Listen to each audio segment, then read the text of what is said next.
Carlitão, ontem eu conversei com as fontes da Polícia Federal e falei aqui sobre o relatório que ia ser apresentado na semana que vem. E essas mesmas fontes me falaram da operação, que haveria uma operação hoje. Obviamente que eu não falei, eles não me falaram como seria a operação, me falaram o local, mas se eu falasse o local aqui no ar, todo mundo ia saber quem seria o alvo, por motivos óbvios. Então deu aquela coceira de jornalista, Carlito, sabe? Mas eu não falei aqui no programa, o programa foi sobre isso e eu não falei o local, tá aí. Washington Reis, né, na operação da Polícia Federal de hoje. E aí, todos os assuntos envolvidos. O que a gente tem hoje? Washington Reis envolvido na falsificação das cadernetas de poupança, acelerando da poupança não, da caderneta de vacinação. Agora lembrei do Collor, né? O Collor muito ligado ao Bolsonaro, caderneta de poupança não, caderneta de vacinação. Montou uma verdadeira fábrica de adulteração, adulterou até o da própria família. A gente tem o Carluxo com as investigações avançadas sobre rachadinha, a máquina, né? A Joy Venture, formada na família Bolsonaro, um verdadeiro império de rachadinhas, todos os irmãos, e o Flávio Bolsonaro na mansão. Ele quitou a última parcela da mansão dele em Brasília, e esse não vai ser processado porque conseguiu, né, enrolar a justiça, porque o processo foi... várias provas foram anuladas. Quer começar por onde, Carlito? Começa por onde você quiser, a festa é sua. Então, vamos começar primeiro pela hold financeira, né, que envolve o clã Bolsonaro, né? Eu, inclusive, acho que eu até vou mandar um recado aqui para o Pablo Marçal, para ele tomar cuidado, né? Porque ele fica vendendo aí curso de que não pode ter mentalidade de escassez, que tem de pensar em prosperidade.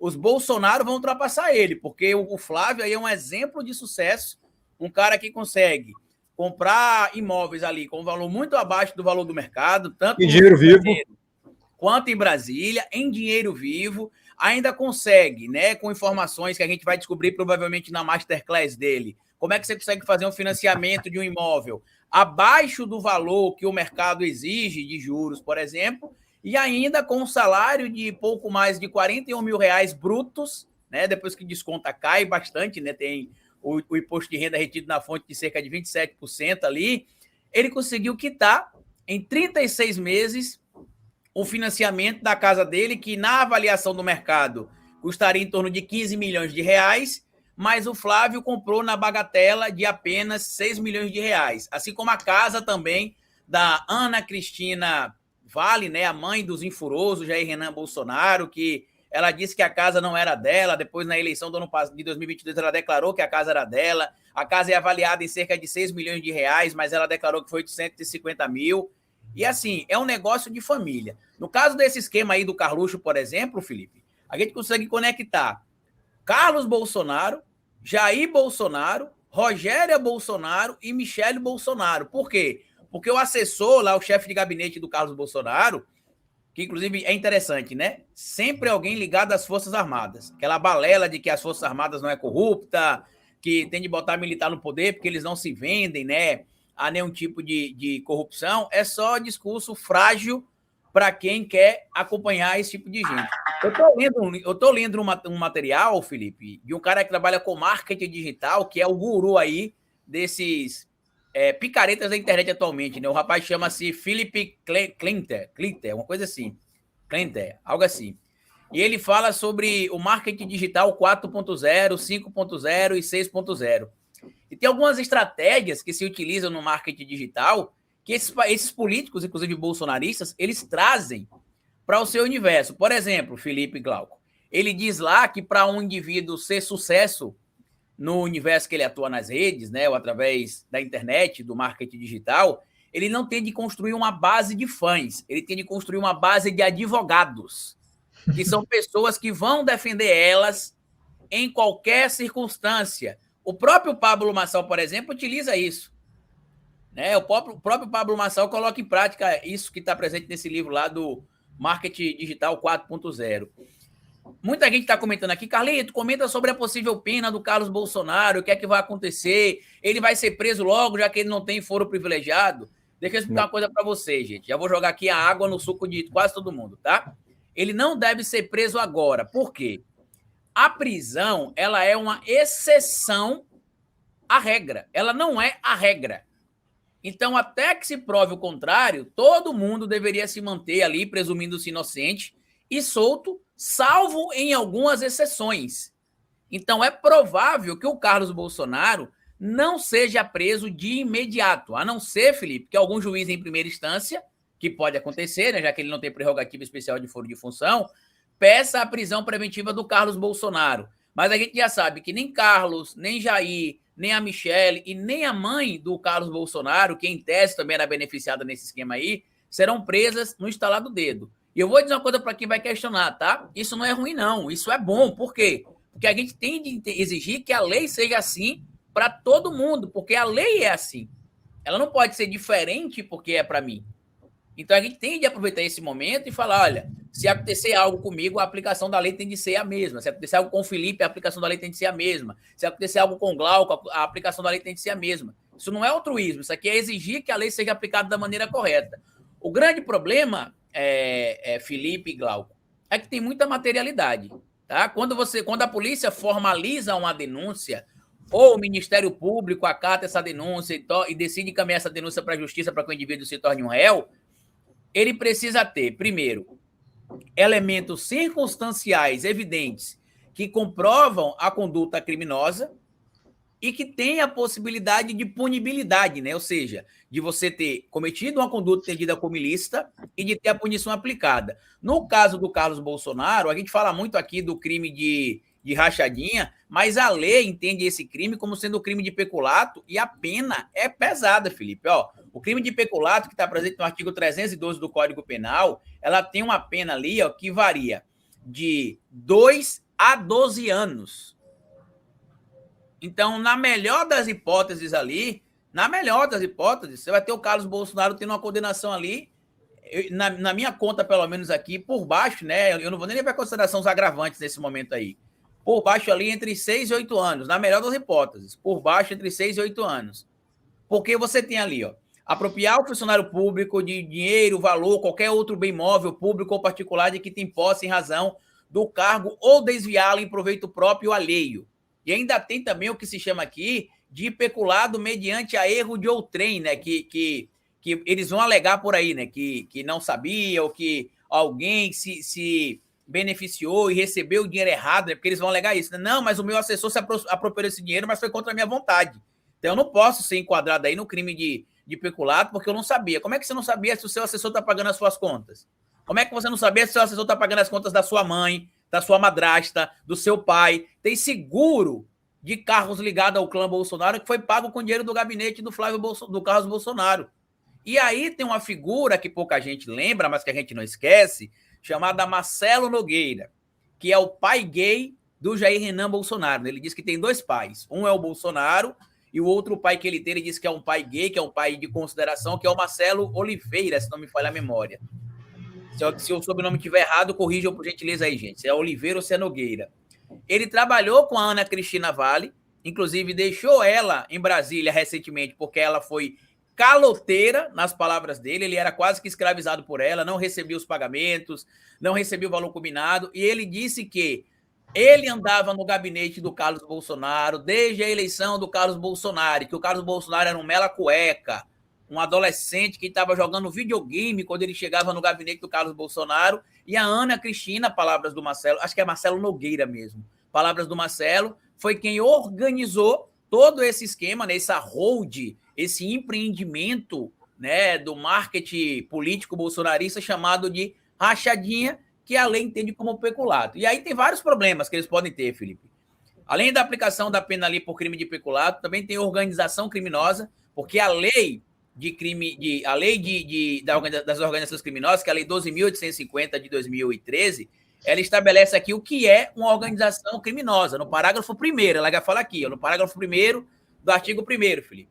Considera-se organização criminosa a associação de 4 ou mais pessoas estruturalmente ordenadas e caracterizada pela divisão de tarefas, ainda que informalmente, com o objetivo de obter direta ou indiretamente, e isso é importante porque, mesmo que o Carlos não seja um indivíduo diretamente beneficiado, que não é o caso, pode ter alguém ligado a ele que se beneficie desse esquema e ele sabe, então ele também poderia ser punido. Nesse caso, ele é beneficiado direta e indiretamente. Vantagem de qualquer natureza mediante a prática de infrações penais cujas penas máximas sejam superiores a 4 anos. E aqui é importante a gente se atentar a esse ponto, Felipe, porque o crime que está sendo cometido é de peculato.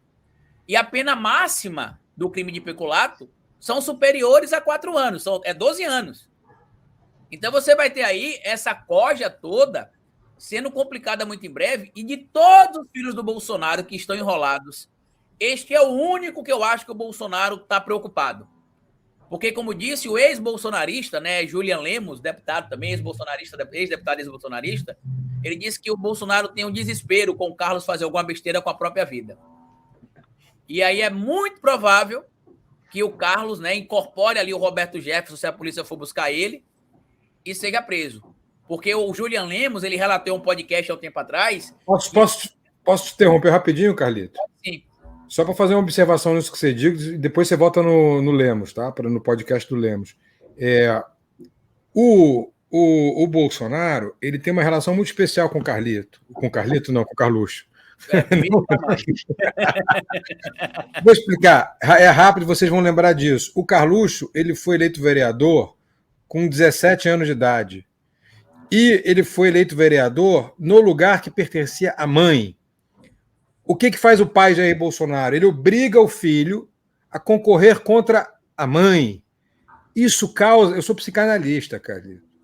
Eu sei o tipo de trauma que isso pode causar. O complexo de Édipo foi rompido, né, Felipe? O complexo de Édipo já havia sido rompido quando ele tinha 6 anos, mas o que ele faz é um rompimento do vínculo materno. Ele obriga o filho a romper com a mãe, e eles ficam brigados. Isso é inacreditável. E mais, tem um agravante. Ele coloca a madrasta como chefe de gabinete quando o Carluxo é eleito. A madrasta vai... Então, ou seja, o mandato é do Jair Bolsonaro, não é do Carluxo. Então, o Carluxo, desde cedo, depende visceralmente do pai. Mora na casa contínua ao pai. Participa ali de tudo que o pai faz, viu, Carlito? Então, por isso que é o filho preferido. E aí, sim, o desespero que vai acontecer quando o Carluxo for preso. Continua o raciocínio aí. Me desculpa a interrupção, mas eu precisava... Sem problemas. E tem outro ponto importante, né? Oi? Só um cumprimento, Carlito, Felipe, porque tem uma coisa, inclusive indo nessa linha psicanalítica do Felipe, que é aquela imagem icônica do Carlos Bolsonaro no carro ali do desfile do dia da posse, né? Ele ali na parte de trás do carro junto com o Jair Bolsonaro. Então, isso diz muito a respeito desse vínculo afetivo, né, e político entre os dois.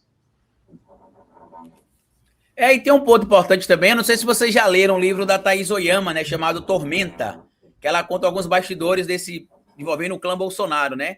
Ela revela que o Bolsonaro, inclusive, usa Cialis, né, que é um estimulante sexual, que ele é imbrochável, por isso, talvez, né, que precise usar estimulante sexual, por isso que não brocha, né, deve tomar todo dia um comprimidozinho, porque tem Cialis diário, né? Inclusive, eu trabalhei em farmácia por muito tempo e sei disso.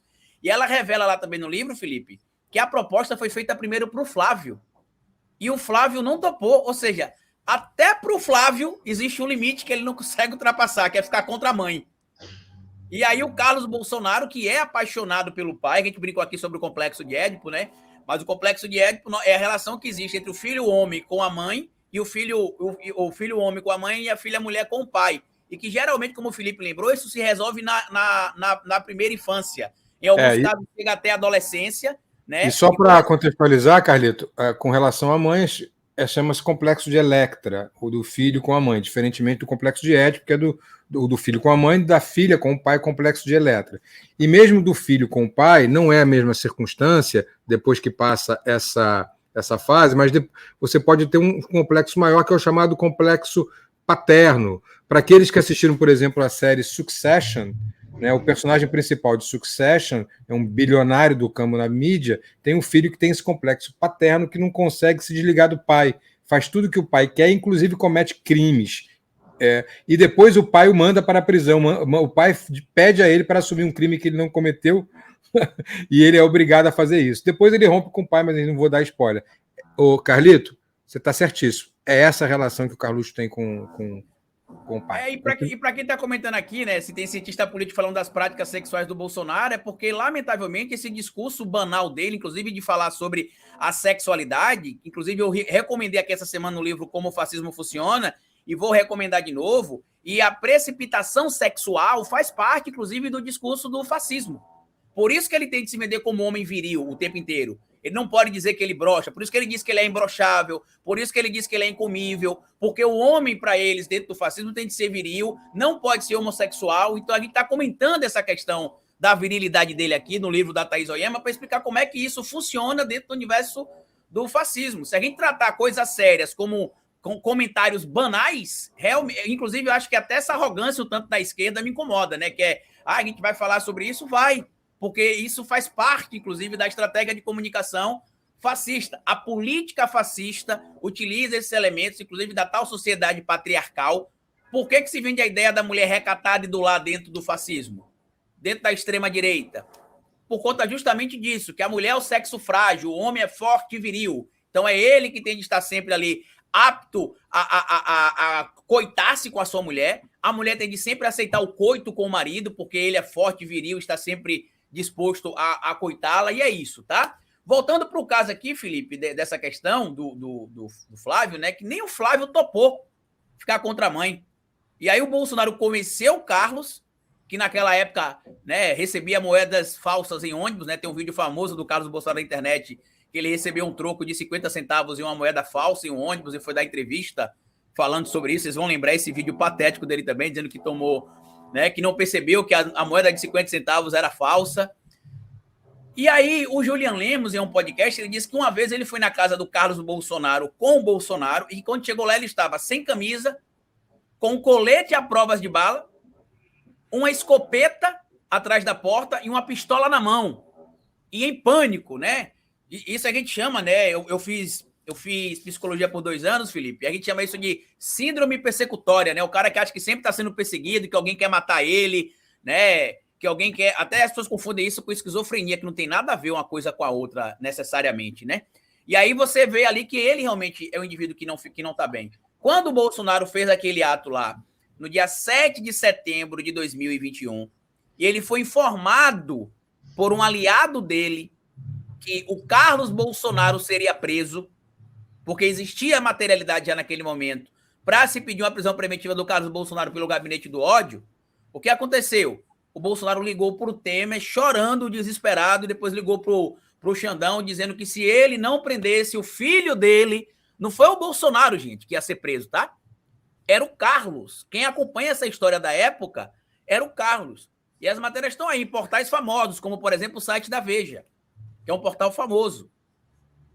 Então, o Bolsonaro... Eu já disse isso aqui algumas vezes, inclusive, viu, Felipe? Até em lives que a gente não participou junto. O único filho que mexe com o emocional do Bolsonaro é o Carlos. Porque ele sabe o dano que ele causou, como você comentou aí, ao ele romper esse laço dele com a mãe. Ele rompeu o laço com a mãe. Por conta do pai. E depois teve a figura materna supostamente substituída pela Ana Cristina Vale, que é outra informação importante, né? O Bolsonaro, que é esse homem de família, como a gente está vendo, trocou a Rogéria Nantes Bolsonaro pela amante que ele tinha naquele momento, que era a Ana Cristina Vale, e depois trocou a Ana Cristina Vale por outro amante que ele teve, que era a Michele Bolsonaro. Mas por que a gente precisa utilizar aqui o nome amante para se referir? Porque eles vendem a ideia de puritanismo. E tem uma observação naquele livro, Felipe, lá do Como o Fascismo Funciona, como eu tenho citado aqui com frequência, que ele diz o seguinte, ó, uma das principais pautas da política fascista é o combate à corrupção. Só que a grande ironia é que a maioria dos políticos que defendem esse tipo de política, que são do campo da extrema-direita, são corruptos. E a gente pode ver agora o caso do Flávio, do Carlos, do Jair, do Eduardo, do próprio Renan, que não é político ainda, né, mas está na vida política, então é um agente da política, e que tentou dar um golpe no Santander. Só que aquela tatuagem da testa que se faz ali, Felipe, do ladrão e vacilão na cabeça daquele rapaz que foi pega um tempo atrás, né, furtando um local, acho que em São Paulo, deve ser colocado na testa dos Bolsonaro.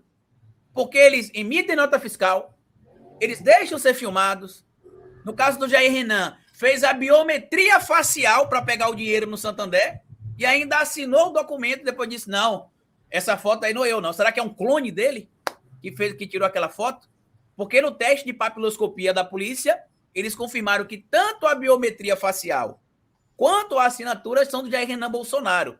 E pasmem, tá? Foi vinculado há um tempo atrás que o Bolsonaro teria pago a dívida para poder evitar problemas de desgaste político. Saiu recentemente a informação que o Santander não se deu por satisfeito e não teria recebido, tanto que pediu de novo apreensão de possíveis bens em nome do Jair Renan Bolsonaro.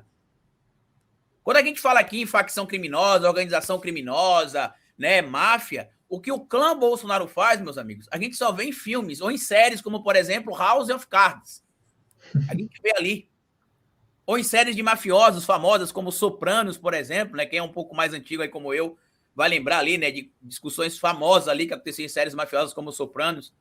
É coisa que a gente olha, Felipe e Cláudio, e a gente só vê realmente em roteiro de série, em roteiro de filme, porque é algo que é tão maniqueísta em relação à sua consumação que você fala, não é possível que esses caras tinham essa tranquilidade de sacar dinheiro e deixar em casa, de comprar um imóvel em Copacabana e declarar que foi 70 mil, de quitar uma casa de 6 milhões em 36 meses com salário de senador e tá tudo bem, de aumentar o seu patrimônio. O Flávio Bolsonaro, em 2002, tinha um gol bola na sua primeira eleição para deputado estadual.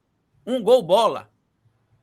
Pesquisem hoje quanto é que é a declaração de renda do Flávio Bolsonaro. Eu tenho aqui no meu computador uma pastinha, Felipe e Glauco, chamada Dossiê Bolsonaro, onde eu estou fazendo, inclusive, já tem acho que uns 6 meses, o estudo dessa evolução patrimonial deles, baseado nas declarações que eles deram ao TSE.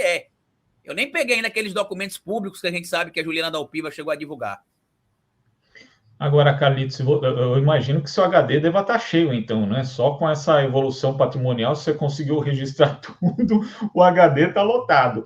Agora, Carlitos, Felipe, inclusive para complementar, né? Você falou dessa apuração da Juliana Dalpiva, Carlito, e hoje, né, ela, junto com o Igor Mello, ali no ICN Notícias, ainda divulgaram novas informações a respeito disso. A gente já citou aqui o fato, né, que consta no relatório do Ministério Público do Rio de Janeiro, que foi revelado pelos jornalistas, dele sacar 60 mil reais, né, antes da compra de um apartamento, e hoje também vem ali a aquisição de um carro, que foi utilizado ali também um valor de 52 mil reais em dinheiro vivo em 2010. Né?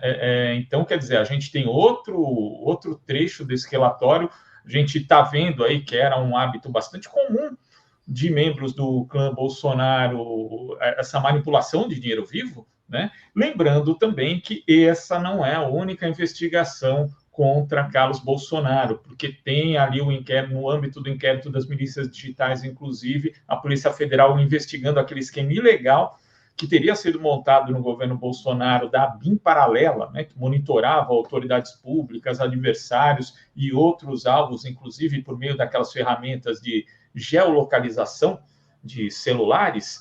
Então, o Carlos Bolsonaro também é investigado aí. Na verdade, existem aí diversas linhas em lugares distintos, inclusive, né? Nesse caso aí, no inquérito das milícias digitais ali no âmbito do STF, né, da Polícia Federal que está fazendo essa apuração, e tem essa apuração também do Ministério Público do Estado do Rio de Janeiro. Agora, Carlito, queria que você falasse, né, como a gente está discorrendo sobre o clã Bolsonaro, queria que você falasse a respeito dos 3 inquéritos, em especial aí de 2, que talvez a Polícia Federal já esteja perto, como adiantou o Felipe Pena, da conclusão desses relatórios, do pai. Né? O pai Jair Bolsonaro, como é que você vê essa situação dele diante aí dessa iminência de ser indiciado?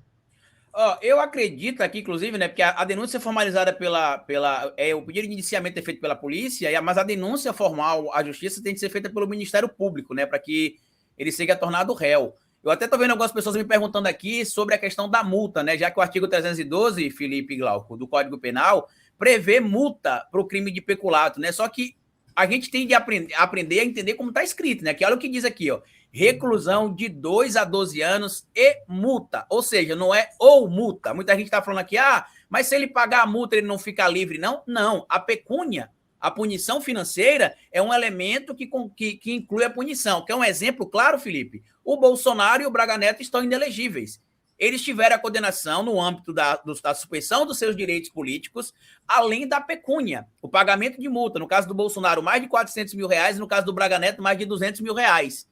Então, não é um ou outro. A lei fala que a condenação a reclusão pode chegar a 2 a 12 anos e multa. Ou seja, além da condenação, eles podem ter a multa. Sobre a questão do Bolsonaro aí, né, e os inquéritos, né, tanto das fake news, o dos atos, o inquérito golpista, né, dos atos do 8 de janeiro, das joias, e qual que foi o outro, Glauco, que você perguntou? São 3.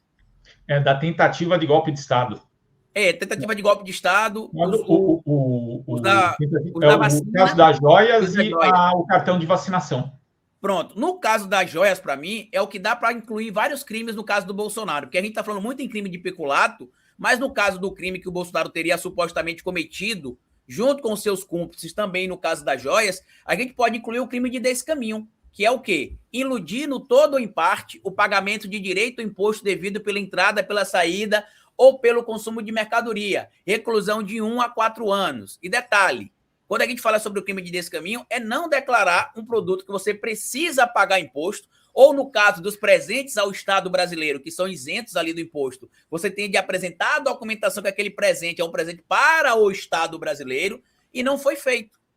Não foi feito, ao contrário. A gente tem informações de que várias coisas entraram e saíram do Brasil sem comunicação às autoridades aduaneiras, que nesse caso seria a Receita Federal. E a própria lei também traz aqui, Felipe, por exemplo, Felipe e Glauco, um agravante sobre como esse tipo de crime é praticado. Inclusive, dá até para entender como crime de contrabando também, se tiver um entendimento um pouquinho mais elástico, tá? Isso no caso das joias apenas, que eu estou trazendo aqui. E aqui você tem, por exemplo, Felipe e Glauco, uma punição maior dependendo do tipo de transporte que foi utilizado. Por exemplo, se foi transporte marítimo ou fluvial, ou se foi transporte aéreo, como aconteceu. Os contrabandos envolvendo o clã Bolsonaro, envolvendo as joias, Glauco, foram feitos por via aérea. E a lei fala sobre essa punição também e sobre o aumento, tanto que no parágrafo 3º ele fala o seguinte aqui da lei do artigo 334. A pena aplica-se em dobro, lembrando, a pena para o crime de descaminho é de 1 a 4 anos. Então, o que é mínimo passa de 1 para 2 e o que é máximo passaria em tese de 4 para 8, tá? E aí diz aqui, ó, a pena aplica-se em dobro se o crime de descaminho é praticado em transporte aéreo, marítimo ou fluvial. Ou seja, o último caso que a gente tem noção, informação, que é o que aconteceu no dia 30 de dezembro de 2022, quando o Bolsonaro se evadiu do Brasil para os Estados Unidos da América, roubando, que a palavra é essa mesma, roubando o patrimônio do Estado brasileiro, isso qualifica como crime, inclusive de descaminho. E ainda tem a possibilidade, olha, você tem ali o crime de peculato, o crime de descaminho, se tiver um entendimento elástico da lei, crime de contrabando, e como tinha 4 pessoas ou mais, pelo menos, envolvidas, hierarquizadas ou não, você tem também o crime de organização criminosa. Então, no caso das joias, no meu cálculo, Felipe Glauco, a pena do Bolsonaro pode chegar ali aos 30 anos, se ele for condenado em todos os crimes. E a gente não está nem levando em conta o terceiro inquérito, que é o crime de tentativa de golpe de Estado e abolição violenta do Estado Democrático de Direito. Isso aí, os bagrinhos, como diz o Bagrinho levaram 17. Né? Então, se juntar 17 com 30 dá 47, mas o Carlito por baixo. Deixa eu ler primeiro um superchat aqui do Cláudio Leite. Bota aí o Cláudio Leite no ar, por favor. Gui, Cláudio Leite está falando aqui. Temos que parar com a hipocrisia da evolução patrimonial. No Brasil, políticos e meu judiciário têm patrimônio incompatível. Tem. É fato isso. E o Carlito acabou de demonstrar isso com relação ao Flávio Bolsonaro, pegando só as declarações que ele deu aos tribunais eleitorais. Pode tirar. Obrigado, Cláudio, pelo superchat. E a gente não pode normalizar isso, que é aí que está o ponto. A gente está começando a fazer o seguinte, é que nem quando eu morava na Bahia, né? Tinha um político famoso, histórico, chamado Antônio Carlos Magalhães. Ele era o Maluf da Bahia. Ele roubava, mas fazia. Ele roubava tanto que fraudou até o painel do Senado. Tanto que ele teve de renunciar para não perder os direitos políticos dele. E ainda no dia do discurso dele, ele falou: esta noite sonhei com meu filho Luiz Eduardo, que tinha morrido há pouco tempo, né? E meu filho falava: pai, o senhor precisa sair desse universo onde estão esses histriúnicos demagogos. como se ele não tivesse cometido o crime que cometeu. Então, assim, tem de parar com essa hipocrisia de que o juiz, de que o político... Irmão, o cara entra para a vida pública, ele tem de seguir princípios estabelecidos na lei. E nós, o povo, temos de fiscalizar. A gente não pode, tipo assim, o cara ganha 40 mil, desconta 27.000%, tem passagem paga, então é isso mesmo, ele vai... Né, não vai ser compatível ele comprar um carro de 5 milhões, uma casa de 40 milhões, mas é isso mesmo, é a política. Ao contrário, é nesse processo, que isso inclusive é um processo de despolitização, que a gente vê a normatização, ou a normalização, melhor dizendo, de discursos como o do Demetrio Maglioli na Globo News, dizendo que a Marine Le Pen, que ele chama de Le Pen, não é extremista de direita, ela é de uma direita conservadora. Assim como Hitler também era de uma direita conservadora, assim como Mussolini também era de uma direita conservadora, como Plínio Salgado também era de uma direita conservadora, como Pinochet também era de uma direita conservadora. Com certeza absoluta, as pessoas eram de uma direita conservadora. Então a gente precisa entender que esse discurso, Felipe e Glauco, ele tem de nos causar revolta. Lembra que eu vim aqui, acho que foi na segunda-feira, não foi que a gente estava aqui? Ou foi na terça? Segunda. E eu vim aqui e falei, o Lula está batendo no mercado e todo mundo que estava pedindo para o Lula bater no mercado está calado, inclusive aqueles indivíduos do nosso campo que se vendem como mais radicais. No dia que o Haddad sentar com o Lula e falar, Lula, você vai ter de segurar a onda porque você está sozinho e senão vai sobrar para todo mundo, você precisa governar o país. O mercado não vai ceder sem apoio popular, o mercado não vai parar de pressionar, entendeu? E aí o que aconteceu? Ontem de manhã o Lula se reuniu com a Simone Tebet e com o Haddad e cedeu. Aí, quando foi de tarde, esses canais aí que se dizem radicais estavam lá. O Lula está cedendo ao mercado. E por que você não convocou manifestação para o povo ir para a rua, meu amigo? Para a gente ir apoiar o Lula? Você viu alguém na rua, Felipe, nessas 2 semanas que o Lula estava batendo direto no mercado? Não. O que eu vi foi até o Paulo Celso Pereira, o famoso primo do Aécio Neves, voltando a escrever artigos e escreveu, inclusive, o artigo aqui, ó. Chegou a hora do Lula voltar a criar o Ministério do Vai da Merda. E aí ele aponta ali, por exemplo, coisas erradas que estão acontecendo no governo. Como, por exemplo, o Lula se encontrar com ex-investigados da Lava Jato. Como, por exemplo, o Lula mandar o Paulo Pimenta para cuidar do Ministério da Reconstrução no Rio Grande do Sul. Olha que interessante, o diretor executivo do Globo, ex-marido da Andréa Sadi e primo do Aécio, criticou a relação do governo com os irmãos Batista. Mas não foi o primo dele, Felipe, que disse que matava, o primo dele, inclusive, também lá, antes de ele abrir a boca?